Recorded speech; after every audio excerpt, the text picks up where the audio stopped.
Mobile ఫోన్లు వాడేవారు చాలా మంది 2 సిమ్ కార్డులను ఉపయోగిస్తూ ఉంటారు.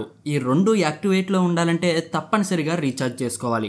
దీంతో 2 సిమ్లలో బ్యాలెన్స్ వేసుకోవడం వల్ల యూజర్లకి భారం అవుతుంది. దీనిని దృష్టిలో ఉంచుకుని ట్రాయ్ కొత్త రూల్ని తీసుకొచ్చింది. దీని ప్రకారం కేవలం 20 రూపాయలతో రీఛార్జ్ చేసుకుని సిమ్ కార్డ్ని 120 రోజులు యాక్టివ్గా ఉంచుకోవచ్చు. సిమ్ కార్డును కాల్స్, SMS లేదా డేటా వంటి వాటి కోసం ఉపయోగించకుండా ఎటువంటి రీఛార్జ్ చేసుకోకుండా 90 రోజులు పక్కన పెడితే అది ఆటోమేటిక్గా డియాక్టివేట్ అవుతుంది.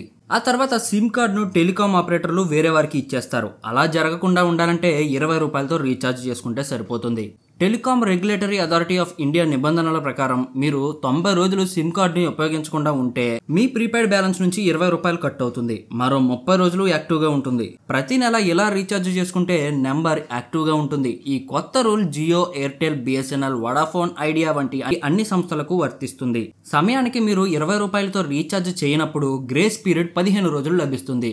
ఆ తర్వాత కూడా రీఛార్జ్ చేయకపోతే టెలికాం కంపెనీ సిమ్ కార్డుని డియాక్టివేట్ చేస్తుంది. ట్రాయ్ ప్రవేశపెట్టిన ఈ రూల్ కొత్తదేమీ కాదు. 2013 మార్చిలో telecom regulatory authority of India ఈ నియమాన్ని తీసుకొచ్చింది. కానీ దీనిని టెలికాం ఆపరేటర్లు పాటించడం లేదు. కానీ ఇప్పుడు తప్పకుండా అన్ని సంస్థలు ఈ రూల్ని పాటించాల్సిందే అంటూ ట్రాయ్ ఆదేశించింది. ఇలాంటి అప్డేట్స్ కోసం వెంటనే వీడియోని లైక్ చేసి మన ఛానల్ని సబ్స్క్రైబ్ చేసుకోండి.